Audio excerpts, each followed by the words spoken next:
Texas Pete is taking its flavor on the road with convenient, easy-to-enjoy portion control packets. Whether it's a Texas Pete dip cup or sauce packet, your customers will be able to enjoy bold flavor for a better on-the-go dining experience, anywhere, anytime. Ask your broker for the #1 portion control hot sauce or visit TexasPeteFoodService.com. What's up, everybody? Welcome to another episode of Extra Serving, a podcast from Nation's Restaurant News. I am Sam Oches, editor-in-chief here at NRN, joined once again by my esteemed colleague, executive editor Alicia Kelso. Alicia, last night was Halloween and trick-or-treating. How are you feeling this morning? I feel a little sluggish. And not because I had too much candy. Yes, join the club. I got to tell you, one of my favorite things for trick-or-treating, one of my favorite accompaniments is cider and whiskey. We heat up some cider in a crock pot. We throw in some orange slices and some cinnamon sticks and ladle it out over a shot or two of whiskey. And it is divine. I enjoyed a few of those last night. Sounds good. Yeah. I had some peanut butter whiskey last night, and it was really, really good. So okay. I had some more. Oh man. and then I just kept going. It was really I feel sacrilegious for that. You live in Kentucky and you're drinking peanut butter whiskey. I don't know. I know. I have a house full of people right now, I should say, in case there's a ruckus in the background. I've got friends visiting this weekend from out of town, and one of my friends brought that to me. And so I tried it, and it was better than I thought it was going to be. And I fell victim. Fair enough. Fair enough. It's got to be better than the spicy whiskey. I won't name by name. Yeah. You know what I'm talking about. Uh-huh. Anyway, it's appropriate that yesterday was Halloween. Obviously, everybody listening to this will be listening to this a few days into November. But as for us, it's November 1st as we record this. And appropriate that this week is earnings week because there were some spooky results. But I would say... Your metaphors. I had to do it. Had to do it. There were also some less than spooky results, and we're going to get into it. So today we're going to talk about McDonald's, Chipotle, Starbucks, Wendy's, Brinker. Hello. Get into the ups and the downs of our third quarter earnings. And then at the end, we're going to share a conversation that I recently had with City Barbeque founder Rick Malir. They've got a fascinating story that I know very well, as they're obviously here in Columbus, and I got a chance to talk to him. So that will be at the end of this episode. But let's dive first into the earnings and how those are going. McDonald's, we got to start there. We've been talking a lot about them lately, obviously, because of their E. coli outbreak. And to happen right before earnings, I don't know if that was good or bad, because on one hand, their earnings were better than what they could have been if the E. coli outbreak had happened earlier in the quarter. But at the same time, big giant spotlight on McDonald's right now and how they're going through this. Alicia, what did you deduce from what you heard from their earnings? Sure. Well, I think the timing indeed was interesting, happening a week before they reported, but let's take E. coli out of the equation if we can. And, the good thing is McDonald's was experiencing some momentum. They had, positive same-store sales. Their traffic, I believe, was still pressured, but it was an improvement, sequential improvement toward the end of Q3 and into Q4 prior to the E. coli outbreak, which is a huge, if we thread a theme so far with their third quarter earnings, that is a massive theme. Sequential improvement for a lot of brands, most, I would say, on both traffic and sales toward the end of Q3 and into Q4.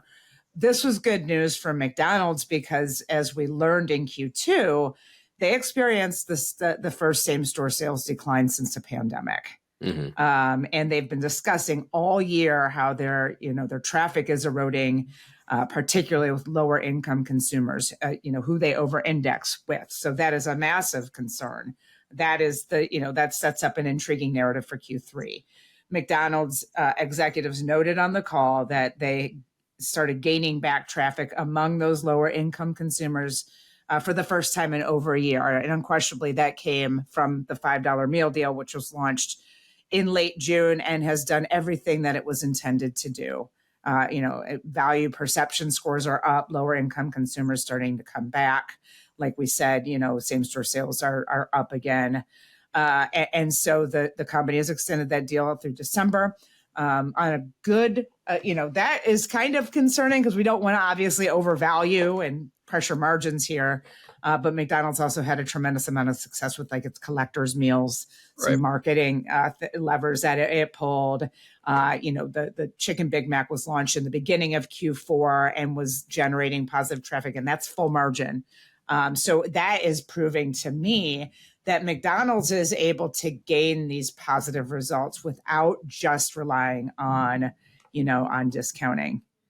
Yeah, no, it's a great point. And as I think we talked about last week, momentum had really swung in their favor ahead of the E. coli. You really do have to kind of take that out of the equation. Certainly when you look at Q3 results, I think Q4 we'll expect to see a blip. There will be certainly a negative impact from this. There has to be.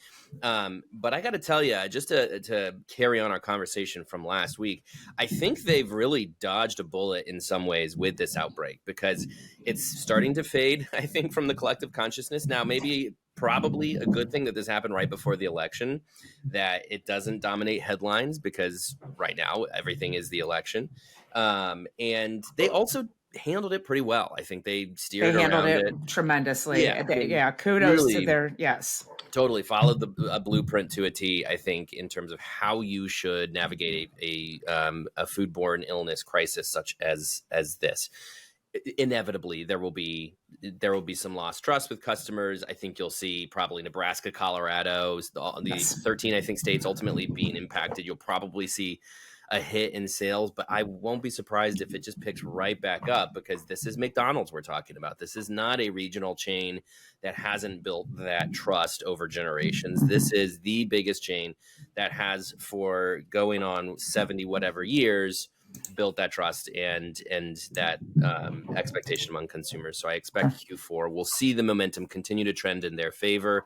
I think you make a good point about how that the $5 meal deal, that was one lever they pulled to get customers back, but it is not hinging entirely on that. So you'll see, I think you'll continue to see not just traffic come back, but you should see their profitability also return. And that was another pretty impressive way to leverage value and discounting without it being a loss leader, without it being something that's going to ultimately hit the bottom line. So McDonald's, no surprise, very deftly moving through things. So let's talk about some other companies. Wendy's, I think they announced some store closures, but it's not all doom and gloom for Wendy's. They also are indicative of the positive trend we're seeing in QSR, certainly the much better Q3 versus Q2. Tell us about what Wendy's reported. Same. I mean, just that sequential improvement of sales and traffic toward the end of the quarter. And I think that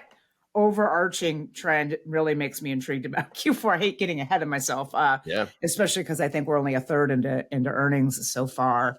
But what I like about Wendy's is, the announcement to close these underperforming restaurants.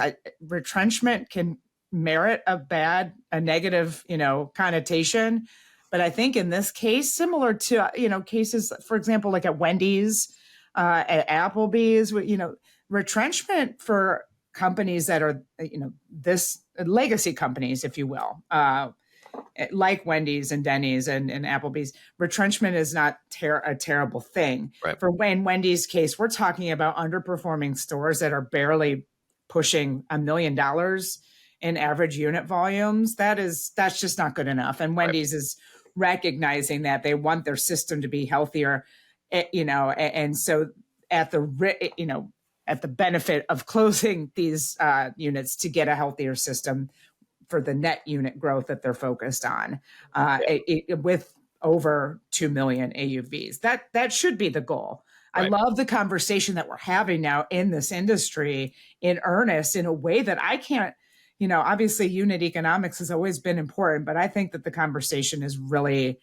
sharpened of late, especially since the pandemic, when we realized we need to be more efficient. We had to deal with inflation that probably isn't going away in many cases, and labor, of course, being at the front line of that. We have to focus on unit economics, and growth just for growth's sake just is no longer the answer. And this is a perfect example of that. If you have stores that are barely pushing $1 million AUVs at a burger joint, that requires a ton of labor. And, especially Wendy's pushing breakfast. If you extend those labor hours, then we've got some issues here. So Yeah. I think it's a great call. Yeah, you got to cut dead weight. I spoke recently on my podcast Takeaway with Andrew Smith of Savory Fund, and he was, of course, referencing emerging brands, but I think it's applicable to all restaurant companies and really all retail, where he said, you've got to cut the anchor. If you're driving a speedboat and you're dragging the anchor, you got to cut the anchor loose. You got to cut that dead weight if you want to speed ahead. And especially when you look at a company like Wendy's, of course, a handful of restaurants in a system with 7,000 isn't going to really move the needle dramatically one way or another. They can afford to cut that dead weight, improve the unit economics. I've got Wendy's on every corner here in Columbus, and sometimes you wonder, do you really need one there when you got one right over there? Now in Columbus, yeah, because hey, we eat a lot of Wendy's. We just eat a lot of Wendy's. We like it here. Hometown favorite. That's right. But there are other cities where it doesn't make sense. So yeah, I wouldn't take it as an indication things are not going well at Wendy's. Far from it. But you're right. Got to improve those unit level economics. Okay, let's move over to now Chipotle, and then we'll talk about, of course, Starbucks, two companies that are forever linked, or at least they will be for the next several months, because, of course, Chipotle's ex-CEO, Brian Niccol, moved over to Starbucks. Scott Boatwright, interim CEO at Chipotle, on his first earnings call. We'll talk about Brian Niccol's first earnings call at Starbucks here in a bit, but let's first stop and talk about Chipotle and what Scott Boatwright was talking about on the call. Chipotle, look, things are still hunky-dory over there. I don't think anything to fret about. And it seemed like, with one exception where I think Scott mentioned, really wanting to go big on international, everything else felt very in line with Chipotle's plan of the last several years, which is improve store efficiency, improve operations, enhance technology, find ways to make things more efficient for team employees, get to that 7,000 North American store count. And then he mentioned they also want to become an international success story. What were your takeaways from the Chipotle earnings? Yeah, exactly that. I mean, the call did not break any news, like you mentioned. Chipotle continues to check positive boxes, 6% up, same store sales, traffic up plus 3%. And Boatwright, he made it a point at the beginning of the call to thank Brian Niccol and to say, hey, we're sticking to the plan. Why wouldn't they? I mean, they've been anomalous for the past however many quarters, however many years. There was a little bit more color on the tech and equipment innovations, to push that throughput side. And that I don't think was terribly surprising either. Scott Boatwright is an operations guy. And so I think we'll continue to hear more about their throughput and operational strategies, because that's his bread and butter. Totally. And I think it was really interesting that he did provide a little bit more color on some of these things. For example, the continued and accelerated testing of double-sided plancha, produce slicers, double-backed fryers, of course, hyphen and avocado are now in restaurant tests. All of this with the intention of getting to that, $4 million AUV goal and high 20s to 30% margins. They're at about a little over 25% now. Just to extraordinary case study on how to achieve these efficiencies to reach these margins. Like you mentioned, there was a lot more color also on the international ambitions. Chipotle just opened its first locations in the Middle East. They're exceeding expectations. And so the company's very bullish about how the brand translates in other markets. Right. And he did mention the potential for more opportunities, quote, in the coming months. For example, in APAC, for example, in Latin America, who knows? But, they just solidified leadership in place in Europe. And he mentioned, that he very much wants to be a global brand. So I think that's going to be a really strong narrative in the coming years as Chipotle just doing that. I Yeah. don't see a reason they couldn't, Incredible white space, right? I mean, incredible Incredible. opportunity globally. Now, it'll be interesting to see whether they have the Taco Bell problem, which is can you translate an Americanized Mexican brand Mhm. to global success? Because Taco Bell, has struggled with that. It's not got a significant international presence like its Yum Brands counterparts. Chipotle may have an easier time. I don't know, because Chipotle, I think, leaning a little bit more toward authentic Mexican flavors. Being a gigantic Mexican food fan in the United States, I honestly don't know what global markets, what their impression of Mexican food is. I don't know if you do, but like perhaps that is a hurdle for them. But to be a beloved American institution, which I think it's safe to say Chipotle is, I just think the demand will be there globally. And it seems like, again, a lot of white space. Now, my question for you, Alicia, is how many more puns can they get out of the word avocado? Because I like avocado. I think it's perfect. Avocado was pretty good. I've told you I want one of those in my house.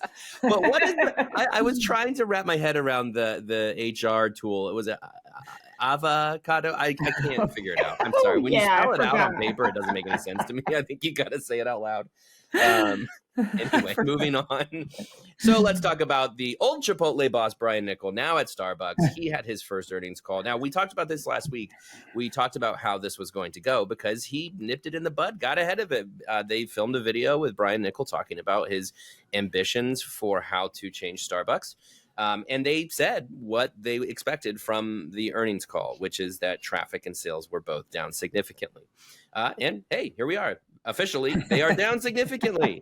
I'm going to get the numbers wrong, but it was 7% sales decline, or was that traffic? It was traffic was -10. Traffic was -10. That's right. Woof. Yeah, woof. That was yikes. That was I wish I had the sound effect. To have a fun sound effect. Anyway, I don't have sound effect.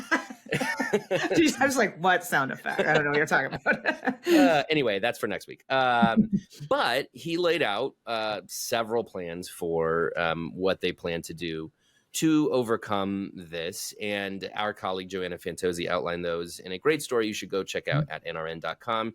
10 points that she outlines there that Brian Niccol mentioned as being key to this turnaround. A few I want to highlight. Going back to writing with a Sharpie the names on a cup. I think small detail, but sort of a nostalgic Starbucks element, right? I mean, think of all the skits that have been done on YouTube, like SNL skits about making fun of how wrong they get names. There's sort of just a fun quality to that has been missing, getting back to the third place. Of course, uncomplicating their drink, slashing the menu.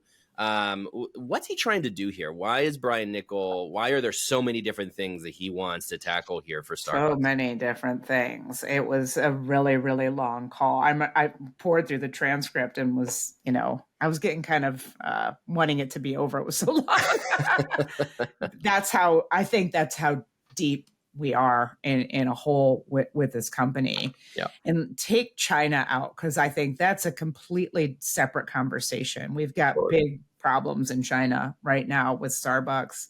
And I think it's really interesting to see the clarity and the color of Brian Niccol's plan. And I think it underscores exactly why they aggressively went after him to lead this company. He's a restaurant guy. He's an operations guy. He's a marketing guy. And everything he's outlining on paper here, I think, to everyone in this industry makes perfect sense. A couple of the nuances on the call kind of surprised me a little bit. It sounds like the past couple of years have just been pushing through innovation, and maybe it's not that surprising, because I think we've discussed it at length on this call, on this podcast, that, gosh, it seems like they're really throwing spaghetti against a wall to see what's going to stick here. And when you peel back the layers and hear his perspective, that's exactly what they were doing. Yeah. And he's going to slow down the innovation process and go to his tried and true stage gate process that has worked so well at Chipotle. I think when I was reading the trailer, even the oleato was just pushed out without a whole lot of testing. Mm-hmm. And that's a significant platform to push out without a whole lot of testing. Yeah. And when you're doing that, it's not only confusing customers, it's complicating operations. And that's exactly where we are now. So that's why he's outlining so much, is just to get back to standard operating processes and procedures and stage gate processes. And I just think it's really so simple when you say it, how complicated all of this has gotten at Starbucks. Yeah, I said this on Slack yesterday, our team Slack, but I would pay good money to sit in a closed door meeting with a conversation between Brian Niccol and Howard Schultz. Because, I mean, look, Howard Schultz, of course, built Starbucks into the powerhouse that it has been, is the ex-CEO, but still very active in this company. And the Oleato is such a good example of, from all indications we've heard, that was Howard Schultz saying, I like this product and it's going to be on our menu. That's exactly what happened. That's exactly. He went to Italy and he's like, this is alchemy. And then he came back and rolled it out. And hey, guess what? People do not want olive oil in their coffee. When we heard that, I mean, my first reaction was, ew, because ew, right? I mean, look, no offense, but I just don't see how olive oil and coffee go together. But we just saw that pushed off the menu, and that's a good example of where the old guard is going to have to get overruled by the new guard, and it's going to have to be that Brian Niccol can have his way. And to your point, simplify things, pull back on all the innovations. He's slowing down store growth for now. They've got to get this right. They've got to retool Starbucks in a way that sets it up for future success and can overcome the struggles they've had. So I'm optimistic. I am too, but it's got to take a significant amount of time, and it's going to take a significant amount of capital. And this turnaround plan, if you will, comes at a time where there's a significant amount of more competition. And we learned this week that Luckin, which has, sort of surpassed Starbucks in China, is making its U.S. entry. So on top of the Seven Brew and the Scooter and the Dutch Bro and all the other coffee concepts that are pressuring Starbucks domestically, we could potentially see Luckin coming here as well. Yeah. That's a whole nother conversation. That's a whole nother piece of a whole nother puzzle. So totally, lots of patience needed here. All right, the last company we've got to talk about is Brinker. Which Brinker totally bucking the trend. All news lately out of full service, with the exception of Texas Roadhouse, which we're going to talk a lot about in the coming weeks because we're about to roll out our brand icon package that you and I worked on. But take Texas Roadhouse out of the equation, and full service is yikes. And you have a lot of ugly situations. TGI Fridays, of course, closing lots of restaurants, anticipating them to file for bankruptcy. Applebee's announcing they're going to close a lot of locations, which, again, as you mentioned earlier, not always a bad thing. But generally, full service has been not having the greatest year, is one way to put it. But holy cow, Brinker, Chili's, and even Maggiano's modest growth. But the real success story is certainly Chili's, which of course makes up for 90% of that company. 14% sales growth at Chili's to account for 13% in general at Brinker. What's Chili's doing right here? Now, 6% I know that of that was traffic gain, by the way. 6% traffic amazing gain. Yeah. Traffic growth of that level when you're a non-Texas Roadhouse casual dining chain is really incredible. Yeah. What's going on at Chili's? What's in the water here? Yeah, I do want to note, too, that same-store sales have been positive since Kevin Hochman took over. This was the second quarter in a row in which same-store sales were up positive double digits. And like you said, that is anomalous. What is going on? I think there's a confluence. I really like Hochman's simplification efforts. It's not as sexy a headline as the marketing that's happening at Brinker, but all the conversations that I've had with him in the past couple of years, and I know our colleague Ron covers Brinker, and I know Ron has had several conversations about this as well. It's just really simplifying that back of house process. That pushes the margins up, that does everything, that moves everything in the right direction. And again, it goes back to the conversations that we've had since the pandemic. How much can we beat that dead horse of striving to find some, efficiencies, because we have to, because the P&L is really complicated right now. I think that is a big driver behind Brinker, but truthfully, the story here just continues to be the marketing, and Hockman is a marketing guy. He did the same thing, turnaround wise at KFC. And the Triple Dipper, for example, their appetizer, their sales were up 70% for that one dish because it went viral on TikTok. Yeah. I mean, it's introducing the brand to younger customers. The big smasher, the 3 for Me. They had a core 4 menu that they were focused on that generated about 60% of Chili's sales and did that introduction to younger consumers. Now, because of the Triple Dipper's success, they're calling it the 5 to Drive because they have to add that. So just marketing brilliance here. I'm laughing over here because of all of these names, right? Because I'm like, all right, Triple Dipper, Core 4, 5 to Thrive. I don't know, Pickup Sticks, number 6. There's like lots going on here with numbers, but it's really no laughing matter what the success that they've driven here. Now, I at this point, I do have to have the shameless plug. We had the honor of having Chief Marketing Officer for Chili's, George Felix, at our recent Create event for emerging restaurateurs in Nashville. And he had a wonderful presentation about how Chili's is winning in this crazy time. And it was all about their marketing efforts. Marketing has been key here for Chili's to bucking the trend, to increasing traffic, driving momentum and interest in this brand. And all of those menu platforms you mentioned being key to them and very much being a product of TikTok and Instagram and how they've been able to spread the message of these menu platforms on social media. One example I'll call out from his presentation that's a small example, but still shows you how the Chili's marketing machine is driving this. There was somebody mentioned on TikTok, something about getting engaged at TikTok just as a joke. And I think within hours, Chili's had rolled out this offering that if anybody proposed at Chili's, then the Chili's would pay for their, what did they pay for their wedding? They'd pay for their, I'm butchering this and you're staring at me because you don't remember this at I all. was backstage. Remember, I missed George's presentation because I was backstage. My apologies to Chili's and George Felix for not getting the details right here. But the point was how swiftly they moved on somebody making a joke on TikTok to Chili's turning it into marketing gold, because then they did get a bunch of people who proposed at Chili's, and Chili's was given all this great user-generated content that they could push out there of people proposing at Chili's and getting, I might get it wrong, but I think getting their wedding paid for essentially by Chili's or something along those lines. The point is how key marketing, especially social media marketing, especially creative marketing that meets the guests where they're at today, is so key to driving them into restaurants, especially those younger consumers who are paying attention to TikTok. If a brand like Chili's, I think Wendy's does this very well too. We had Kristen Tormey, who's head of Wendy's social media, also at Create, to talk about this.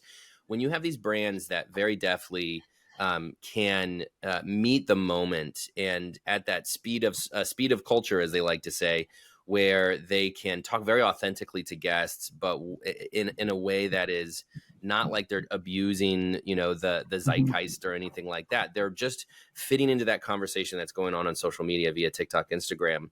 There's real power there, and there's real success to be had. So Chili's is a perfect example, and I'm going to point you to George Felix's presentation because it is on YouTube. So here's what you do. Go to YouTube, search for Create the Future of Food Service. We have an account for Create that you can find, and there's a playlist with all of our Create content. I'll drop a link in the show notes, by the way, too. When you go on there, look for the Created Talks with George Felix, and he breaks down the success of their marketing. That is an absolute gold mine for how you should tap into your own marketing efforts to drive traffic in this crazy, crazy year that we're having. Yeah. So with that, we do not have an extra serving today because we've got instead a great interview that I'd like to throw it over to. And it is an interview that I did. I had the pleasure of speaking with Rick Malir, the founder of City Barbeque. City Barbeque based here in Columbus, Ohio. You might say to yourself, what? Ohio barbecue? What? But he is a Kansas boy who he did competition barbecue before opening this concept. Can attest, I am biased, but they have really phenomenal barbecue. They've grown to 70 plus locations around the country.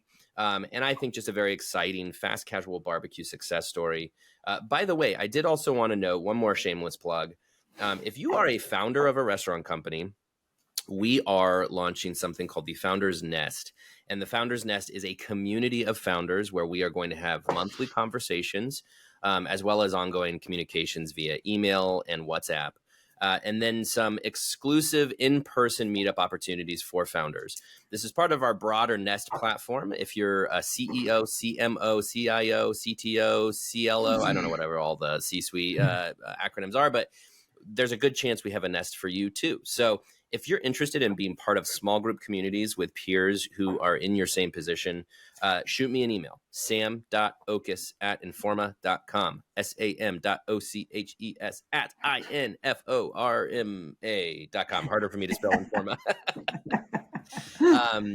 Because we'd love to have you. Anyway, with that, I'm going to throw to my conversation with City Barbeque founder Rick Malir. Alicia, as always, thank you. Thanks for having me. Okay, I'm sitting down with Rick Malir, the founder of City Barbeque. Rick, thanks for taking some time today. Hey, good to be here. Nice fall weather out here in Ohio.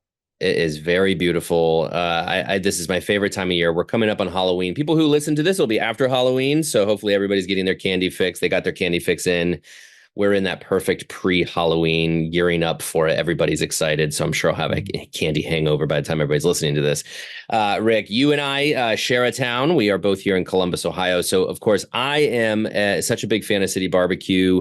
Was just there, I think, last week. It's the go-to barbecue spot here in Columbus. Although, as my listeners will know, I've also spent several years in North Carolina. So barbecue near and dear to me. But I'm excited to have this conversation about City Barbeque, which is celebrating 25th year anniversary, which I wanted to talk to you about. And Rick, if we start, let's go back because you're from Kansas, which I think gives you a little bit more barbecue credibility than being from Ohio. But tell me about the origins of this brand and how it came to be. Well, it's really, I was introduced to barbecue in college. I went to Kansas State University. I like to tell my friends Harbor of the Plains. I still go out to Kansas State football games here and there. But I had a roommate in college who was just fantastic at barbecue. They won some contests in Kansas City. And Mark Dalton and his dad and brother really kind of introduced me to barbecue, of what real barbecue is. Because before that time, I thought it was something you kind of maybe cook in a crock pot and put on a lot of sauce. But they really did it the right way in these Weber bullets. And so it got me hooked then. And then I graduated from school, and guess what? I did not go into the restaurant business. I went and worked for John Deere Company as a corporate guy for 10 years, and always had a fascination with barbecue, was very entrepreneurial minded, realized that my personality is not so great for big companies. And I just always said I'd rather lead a 2-car parade than be part of the Macy's Day Parade. I was just kind of independent that way. But I worked for John Deere 10 years, terrific experience, really taught me a lot of fundamentals of business and small business by working with dealers and so forth. But I couldn't get this idea of starting something out of my head. And finally, one day I was exposed to a barbecue franchise concept. I won't talk about who it was, but it was a franchise concept.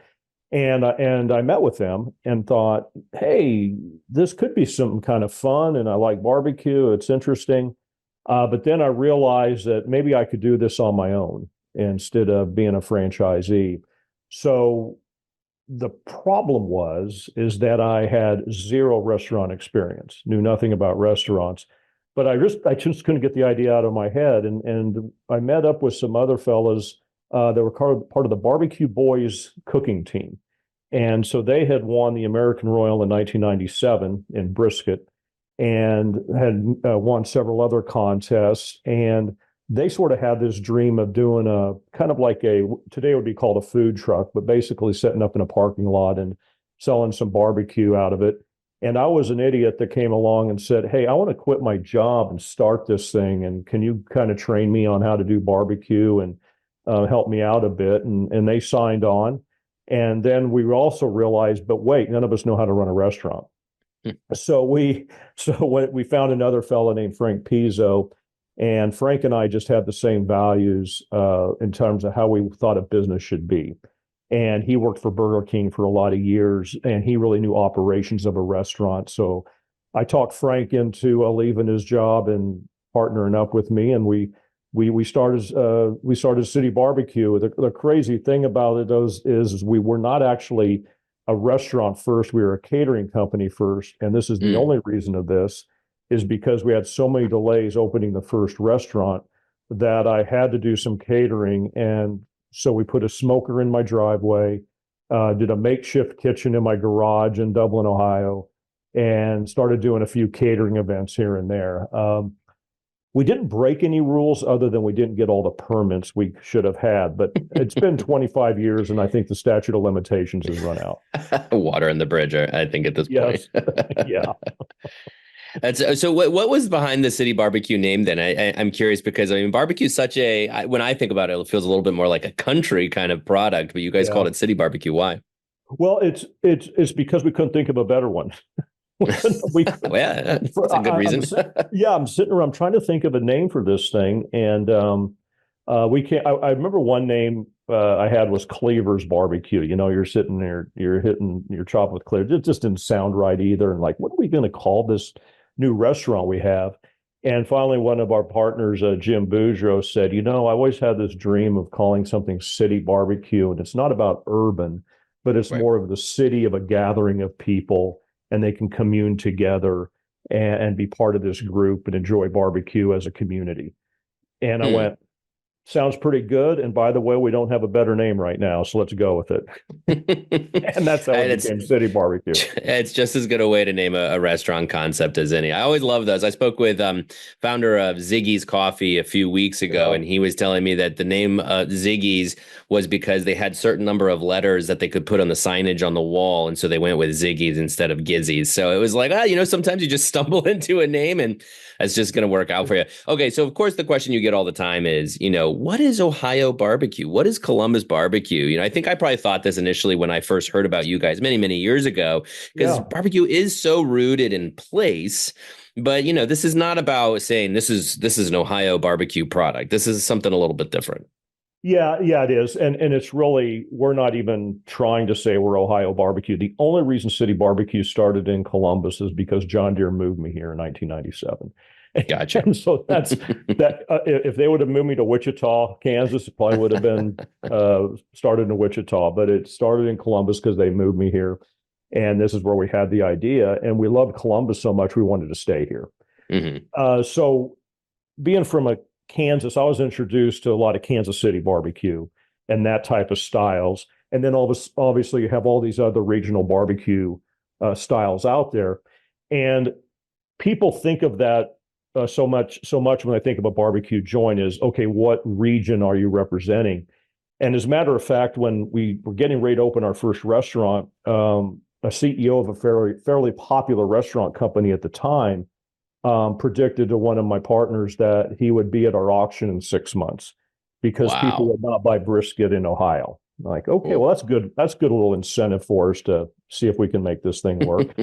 And so what we do is it's competition barbecue.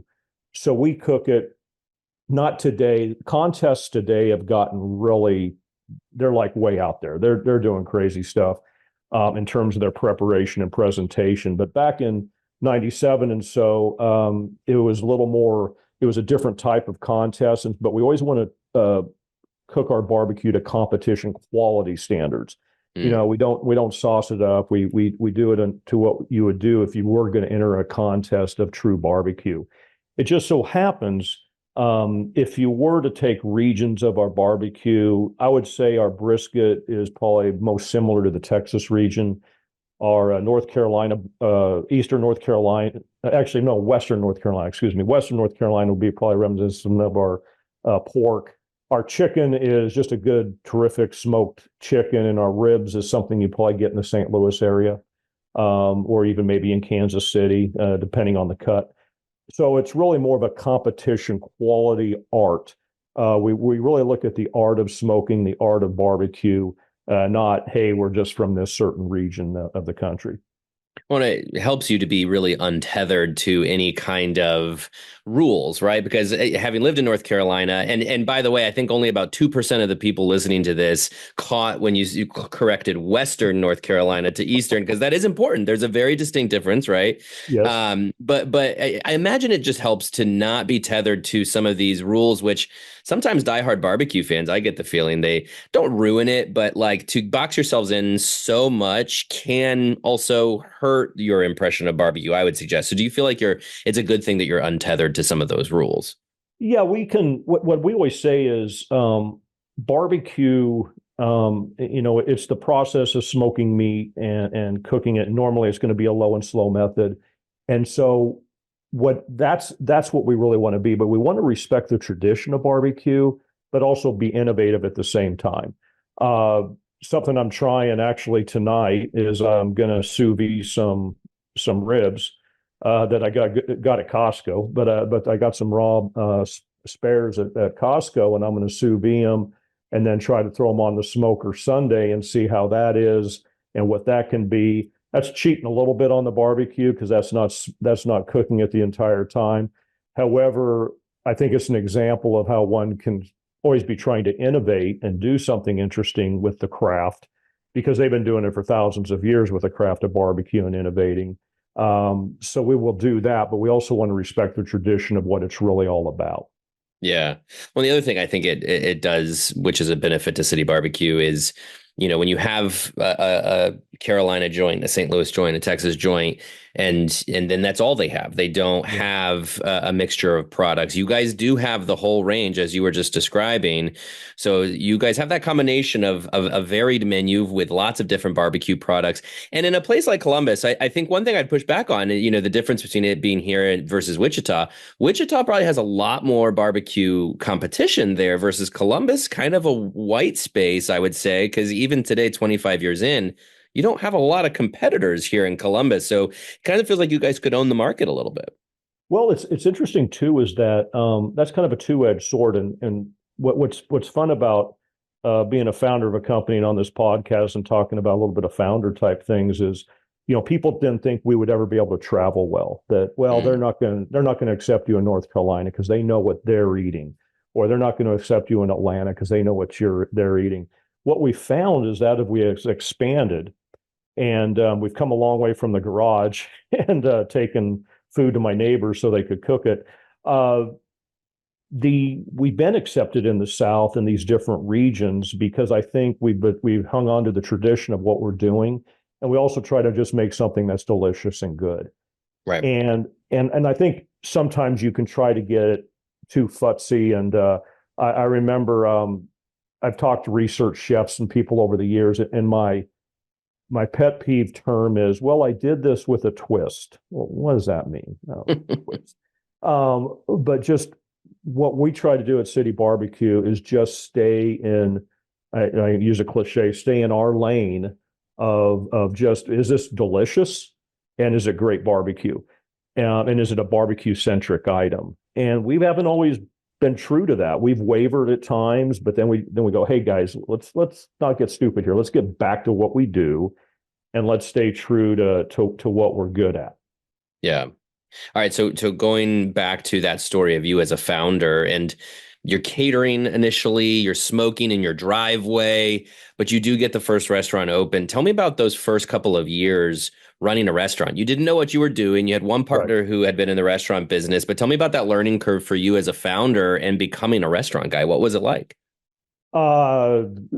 It's hard to even describe, because I'm learning this entirely new business, this new thing. Plus, my wife Bonnie and I literally have our life savings invested in this restaurant. Mm-hmm. Don't do this at home, as I would say, because it was a crazy time. So no, we work 24/7. I call it also the founder's frenzy, or the founder's obsession. When you found something and it's literally your business and you're all in, you have to be all in. Mm-hmm. So we just didn't quit thinking about it. And the first day I ever worked in a restaurant was the day we opened, as I like to say. But Frank was a terrific partner. He understood the operations. And he's, hey, this is how the point of sale system works. This is how this goes. And I'm sitting there going, hey, I just know how to run the smokers. I'm pretty good at that. And I know how to run. Frank, I'll be the pit man, the pit master, and I will do the meat board. Frank, you figure out how to count cash and run the point of sale system and do a labor schedule. And so I learned a lot from him on that. The background I did bring was a business background, and so I understood P&Ls and so forth. But it was, I mean, I could tell you the craziest stories of hiring and firing and all the things we did. One thing I would tell you is don't loan money to employees. I wanted to be one of these terrific bosses, and I had several employees that came up, and I ended up loaning one money, never saw them again, signed a lease on an apartment for another employee. They skipped town, so now I'm visiting the apartment complex, paying off 2 months rent when I didn't have 2 months rent in my pocket, and just so many insane things that happened in those first few years as we're trying to figure it out. But during that whole time, what was interesting was that it's interesting to me, I don't know if it's interesting to listeners, but it's interesting to me is that the thing we always focused on every day was how do we make really good food? And let's figure out how to take care of the guest. And let's not put in policies and procedures to guard us against that. Let's just figure out how to take care of the guest, how to serve really good food, and then we'll figure out how to make money. I think a lot of businesses, they start and they start worrying about cost control and all these other things initially. And one of my sayings to any business owner or founders is nothing happens until the cash register rings. So you can have the most efficient business in the world, but if the cash register is not ringing, it ain't going to do you a lot of good. Right. And so those first couple of years, we didn't make a lot of money, but we sold a lot of barbecue. And that sort of helped us build a reputation and so forth. And then we figured out, okay, now let's figure out how to make money at this thing. Well, and you mentioned having spoken with a barbecue franchise before, and I think being kind of inspired probably by the fact that there are not a lot of barbecue chains, quote unquote, that this has not been a category that's been easily scalable. So were you thinking that all along? Like, I can scale this into something that could be significant? Oh, absolutely not. Not in the beginning. We're just trying to sell barbecue. And the values we have not changed in 25 years of our company, but it was always, we wanted you to see us making the food, and we wanted this food to be made on site as much as possible. And so one of our values is we'll never change a product to save expenses. We'll only change it if it makes it better and it costs the same. Now, if we can make it better and save expenses, that's a great thing. But we're not going to change something just to make it easier, unless it's going to keep the quality the same or make it better. And so that's something that's been very important to us. But after we were open a couple of years, and by the way, I got cocky and we opened our second joint within a year of our first, because we just thought, yeah, we can do this. Yeah, we got it figured out. I found an old Pizza Hut building in Gahanna, and we opened there, and then we started doing catering out of there. That was a disaster, and from a business standpoint. So we learned from that, and then kind of tapped the brakes and said, okay, let's figure this out as far as systems. And that's where really, you talked about scaling.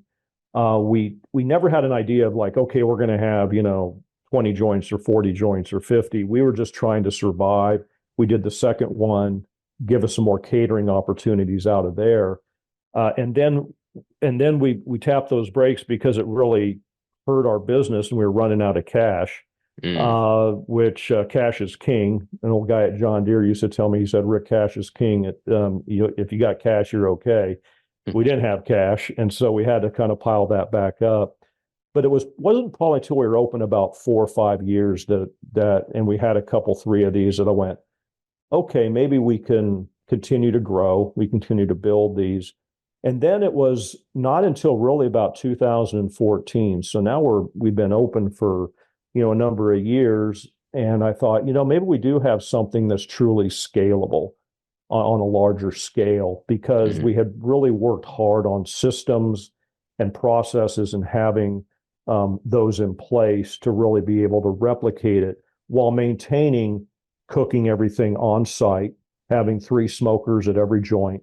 The potato salad, as I say, comes in the back of the restaurant as potatoes. And so we make it there. So, but if you have the right systems in place, you can replicate that. But that's really hard to do. It's kind of like playing poker. Poker's an easy game. It's just really, really hard to play it well. Right. And so that's the challenge. Well, there's something for some reason what always has struck me when I'm at City Barbecue or really many other barbecue places is to see the stacked firewood. For some reason, that's what always kind of for me puts me in this place of like, oh yeah, they're doing that here, because other restaurant kitchens, you don't see a lot of the science in the kitchen, so to speak. But when you see a stack of firewood and you smell that wood smoke, for some reason that tips you off that like they're doing this here. And you guys kind of lean into that intentionally, right? Because you want to have some show of it, right? Well, we want to let them know that it's authentic, it's real. And so I also want I want to engage your senses when you come up to a City Barbecue. I want you to smell it, see it, obviously taste it. I want you to hear it, to know that this is the real deal. And that wood out there is not for show. I mean, we're rotating, we're using that, and it can be stressful at times to find a good hickory wood supplier. And that's a challenge in and of itself. But we want to keep it real and do that. So yeah, it's there showing off, but it's not for show. They're going back there and they're using it and they're replenishing it. Yeah. Well, and I bring that up to say again, like just sort of this idea of scaling something like that being so unique from other restaurant concepts, having a smoker, having a lot of the, barbecue being so much about that quality and that process and not about we're going to do this as fast as possible, as efficiently and cheaply as possible. Right. So, when I take a step back and I look at City Barbecue, 25 years, you're at about, is it 70 plus locations? 76, I think. 76 locations. Yeah. I guess to some degree, somebody with the potential of a City Barbecue may have at some point said, we're going to open 100 a year. We're going big into this. But I can appreciate that you guys, you were sort of limited by some of these complex systems. But B, I imagine you wanted to also grow a little bit more carefully, right? Because there's probably a lot more benefit to making sure you get it right than making it big. Yeah, there was a great book I read years ago. I've read a ton of business and leadership books over the years, because I was never a real smart guy. I always had to keep educating myself. And one of those books was written by the Good to Great guys that wrote Good to Great. And of course, the title, Great by Choice, that's the name of it, Great by Choice. And they talk about the 20-mile march in a business, and that a business, when it scales, they tend to see factors of success if they scale in a steady state versus, with a huge hockey stick. And so we try to keep that in mind and scale at a steady state and not go down in growth or even up in growth on the graph, but try to keep it as linear as possible. And that way we kind of can get those systems, we can get people trained, we can have them buy into who we are and the culture of what we are, because that's so important too. We're a very behavior-driven company. And I say behavior-driven to make a point. You can't say you're a culture-driven company, because every company is going to have a culture. Every family has a culture. That's just natural. You have a culture by the behaviors that you exhibit every day. So you got to have the people really focus in on the behaviors we have and making sure they're following the correct behaviors. And that's sort of a steady state growth, not something you can just go out and hockey stick. We tried franchising. We had I think 3 or 4 franchisees at one time, because somebody gave me advice and said, hey, you should try a franchise. I did. It was a complete mistake. It just did not work for us. Not the fault of the franchisee necessarily. It's just when you're in this business, you have to choose. Are you going to be a restaurant company or a franchise company? And a lot of concepts out here have figured out both, but I believe they've separated those functions very effectively to make that work. It didn't work for us. We were trying to be a restaurant company and have franchises, and just wasn't a good path in how we took that. It's interesting too when you're the founder of a company, and I'm sure listeners out there can relate to this. Again, that founder obsession, where it's so important to you that you embody it and you just have all these different thoughts and ideas on it. If you buy into a franchise, you're buying someone else's system and you're buying someone else's way of doing business, and that you need to follow that. And that's just a totally different way to run a company versus being a founder of a concept. Not making it right or wrong, not making being a franchisee wrong, because people have done tremendously well and it's a great concept in this country. I'm just saying it's a different way to doing business. Yeah, almost like a totally different business altogether, like you mentioned. So again, taking a step back and looking at this 25 years that you've accomplished here with City Barbeque. So you were able to get it off the ground. Really sounds like a sort of 2 steps forward, 1 step back kind of process for you, which I'm sure all the founders out there can relate to, and the bumps along the road and all the iterating that you have to do. But you've made it. I mean, you can say City Barbeque officially success, hundreds of millions of dollars in sales, 76 locations, 25 years on. And for you as the founder, when you take a step back and look at that success, and you look at the 25 years gone, how do you look at yourself in 1999 and yourself in 2024? What's changed? How have you changed as a leader? How do you feel like this concept has changed as a restaurant brand? Well, first of all, yeah, I don't really look at us as being a success. We've had a 25-year journey. Are we being successful today? Yeah, we're doing pretty well, but it's still a journey. And we've always said you're only as good as your next brisket sandwich. And so we're really always trying to, how do we improve? How do we continuously improve, get a little bit better every day? That's a mantra that we have. And we have to continue to change in terms of what the guest wants and what they expect in the delivery channels and the sales channels, et cetera, while hanging on to that wonderful tradition of what barbecue is, but also innovating the company at the same time. Boy, when you look at how things have changed in 25 years, well, a couple of things that haven't changed is our smokers, the wood we use, the meat we buy is basically the same spec. We're still buying this wonderful Gerber chicken out of Northeast Ohio. That hasn't changed. What's really changed is the technology piece. I used to say that when you're in a business, you're in 3 businesses. You're in the business you're selling, you're in the people business, and you're in the marketing business. Now I say, but we're also in the technology business. I remember back in 2000, a buddy and I are talking, and we said, hey, we ought to get a website. That'd be kind of funny. We thought a website was kind of a joke, right? Yeah. Could you imagine having any kind of business without some type of web presence? So we're continuing looking at how we change, look at technology, helping us have a better guest experience. And that's one of the things, so it's important that you hang on to the values of what you have while adapting. Right. And things I've seen in restaurants that sort of bother me. I was at I'm not going to say the name of the restaurant, but a very, very large fast food burger place. And I made my order because I wanted to get a burger for my dog. My dog and I went and voted, and my dog was sitting in my Ford F-150, and I thought he deserved the reward. So I went in to get him a cheeseburger. And I saw this sandwich up on the board. And of course, they had completely changed the restaurant to where there's no customer interfacing. It's all kiosk. It's all this.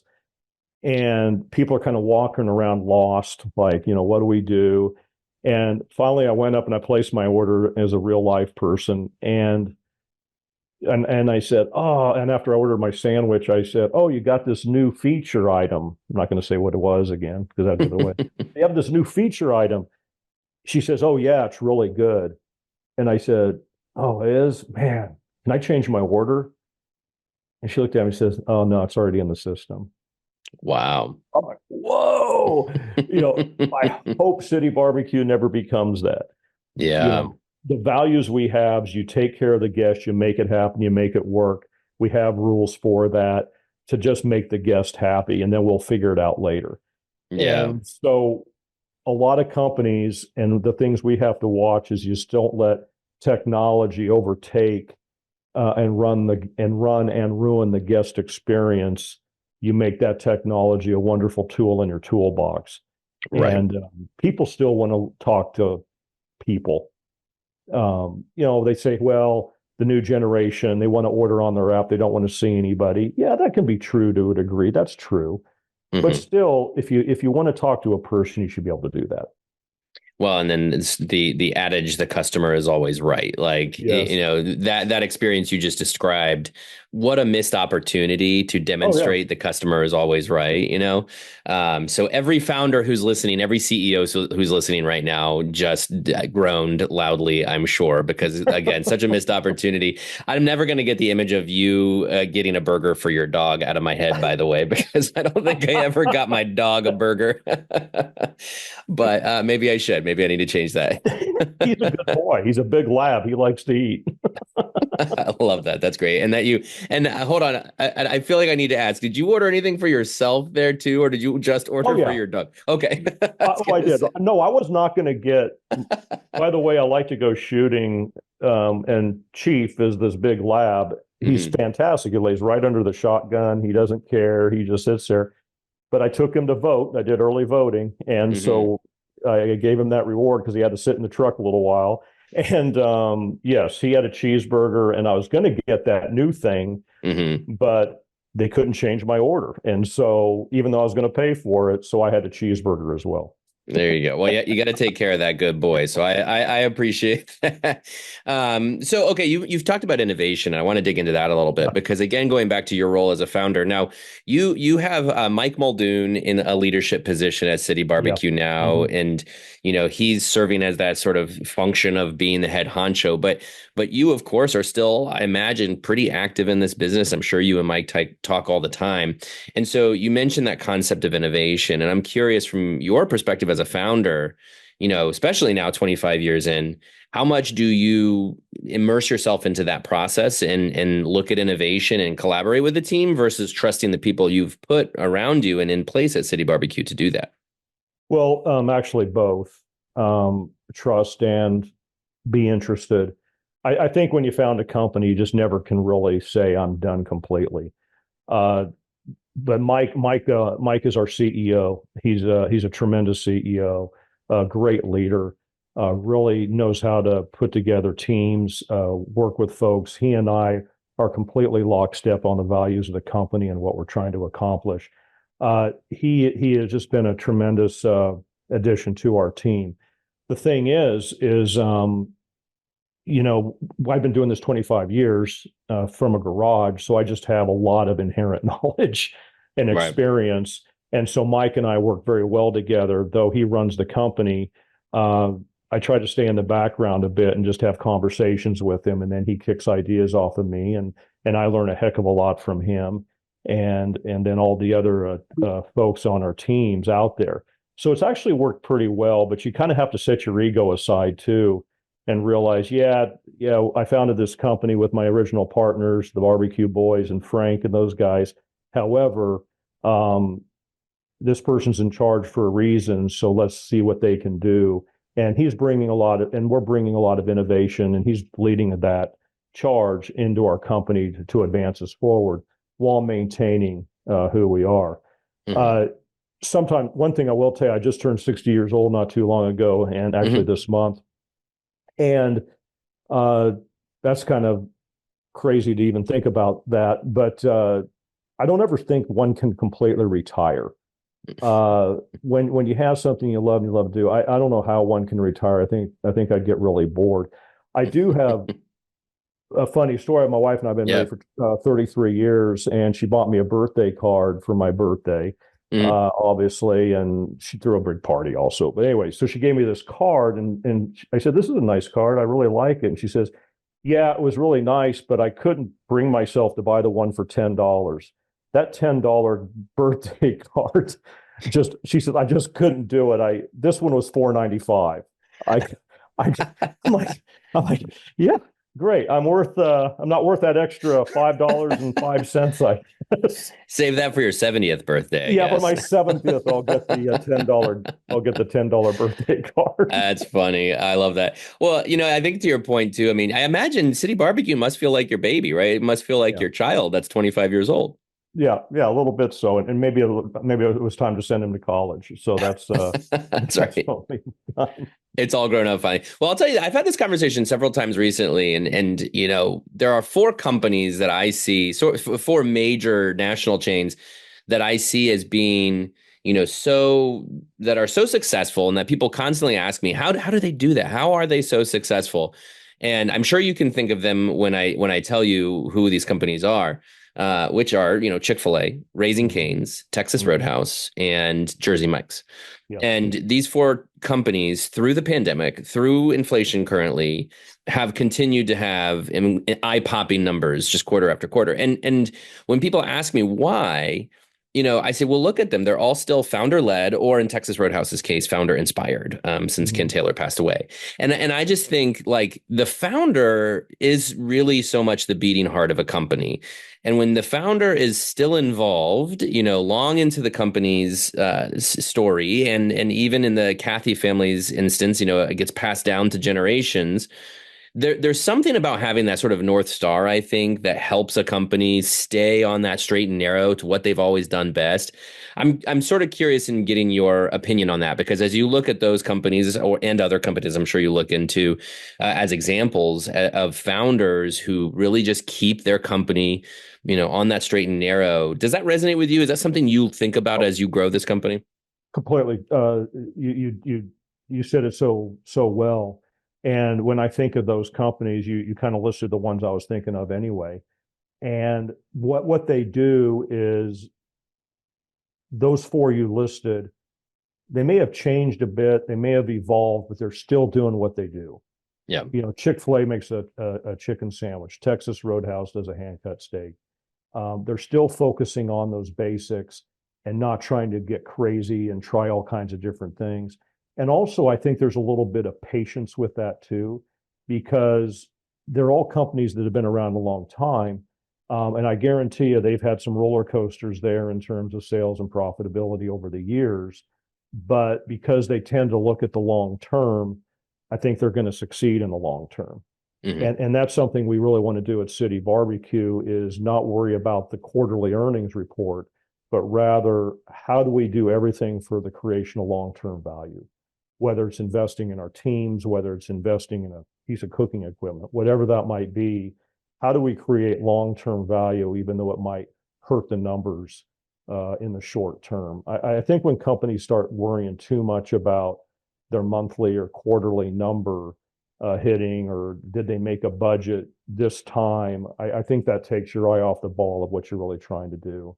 And that's where I think those four that you mentioned have done it so well. Yeah. So when you first opened City Barbecue, as you mentioned, you didn't see scaling this as being a possibility. It really seems like you guys were going one day at a time for a long, long time there. I'm curious, in the 25 years, did you ever get to a point where you're like, okay, we have our feet on solid ground, now let's set some goals? Have you ever exercised that process of setting goals? Do you think about that now as you look ahead to the future?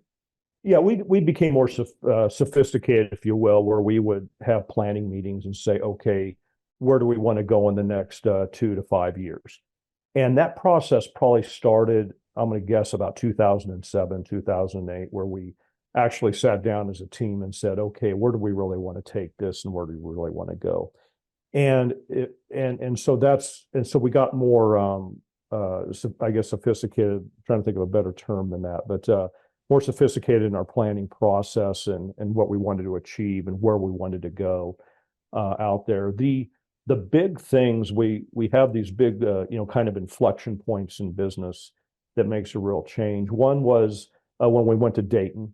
We were open a few years, and my good friends from Grader's Ice Cream called and said, hey, we've got a spot in Dayton, Ohio. next to us. Do you want to go there? It's a little town called Centerville. And I'm thinking for the first week did they say Centerville, Centerburg, or Circleville? I can't remember which one. I get those confused too. Yeah, so I went there and we teamed up with them, and that was a big inflection point because we left Columbus for the first time. Another big inflection point was really when we went to Cary, North Carolina, and people said, "You're going to the lion's mouth of barbecue." And it came down to where, yeah, there's a lot of barbecue in North Carolina, but people know what it is also. So they accepted us, and we did quite well. When I really worked with the team and decided that we thought we had something that was truly more scalable than just kind of doing onesie two a year, was about 2014. And that's when I made the conscious decision to go out and find a financial partner to team up with that would have the right attitude towards growth and maintaining the value of what we wanted to have. And so we made a conscious effort to find a financial partner, and that's when we teamed up with a private equity firm. But the nice thing about it is we're very much a partnership. They're all about food quality and the guest experience. And so it's been very good for us to help us continue to accelerate the growth, but still in sort of that linear path. We're not looking at hockey sticks here. Sure. No, I appreciate that too. I just spent a lot of time with private equity groups and other investors. And, a lot of people have maybe a negative opinion of private equity. But of course, if you don't franchise, as you guys chose not to franchise after that one experience with it, it can be, you have to have other paths for capital growth, and that becomes one of your options there with private equity. So I appreciate that. So having now have that sophistication in goal setting, and you're at 25 years, you don't think you can retire. You're going to be a part of this, for when you're 70, when you're 80, when you're 90, and so on. What do you hope to accomplish with City Barbeque? Well, we want to just continue to grow a terrific company and have a long-lasting legacy with it. And yeah, I'll probably always have some type of minimal involvement with it because it's just kind of hard to let it go. When Mike really took over as the CEO, I kind of joke and said, now I can go into the office and be everybody's favorite uncle. He has to be the guy that's, driving performance, and I can go in and go bug people and ask what they're doing. But also menu's always been very passionate to me. So I'm involved in menu and a lot of these other areas. Where City Barbeque will go, I think just a sustained way to grow this. I think barbecue is becoming ever more popular. There's just so many ways to do it. So many, folks go, well, what about the vegetarian movement and so forth? Okay, well, barbecue, what we have is a style of cooking. We're not a steakhouse where all of a sudden if beef is bad, we're scrambling, right? We're a style of cooking. I've done some great smoked portobellos. I even had some pretty terrific tofu burn ends. Would I eat them every day? No. But if you had to be a vegetarian type menu, these things were pretty tasty. So it allows us to evolve, but also stay in what that barbecue is and what we are. Sure. So I don't really have a good answer for where will this would go. I just know it will be bigger and better in 10 years than it is today. But the main thing is we've always wanted a foundation of a strong company. We never went at it and said, we're going to have X in this many years. No, we always looked at it. And actually, I draw a pyramid for our team members, and the base of that pyramid is continuous improvement and running the playbook. And when you do that, then you're rewarded with having same store growth. And then if you have same store growth, then you're rewarded with what we call fun stuff. And that's more restaurants, better programs for our teams, et cetera. And as long as we follow that, then we'll just continue to grow. But we're very focused on, I want that very first restaurant we opened at Henderson Road to be growing every year, just as much as we want to be able to open 10 new joints, for example, and have them do well also. I'm just as focused and worried about the original ones as I am the new ones. Spoken like a true founder. All right, Rick, last question for you. As founder and speaking to, I'm sure, a lot of founders in our audience, What are some tips or what's some advice you can provide? You've been on this journey now for 25 years. What's the advice you give to founders who are just starting out into how they can make it to 25 years and beyond? Be patient. Don't get over your skis. Focus on the product you serve. Focus on on building great teams, and don't worry so much about fast growth. Just worry about providing a terrific product and really take care of the guest. And then the other stuff seems to come along pretty well. Mm-hmm. And I got a list of 40 other things, but we'll leave it at that. Save that for your book when you officially retire. All right, Rick Malir, the founder of City Barbeque. Really appreciate your time. Thanks, Rick. You betcha. Thank you. Texas Pete is taking its flavor on the road with convenient, easy-to-enjoy portion control packets. Whether it's a Texas Pete dip cup or sauce packet, your customers will be able to enjoy bold flavor for a better on-the-go dining experience, anywhere, anytime. Ask your broker for the #1 portion control hot sauce or visit TexasPeteFoodService.com.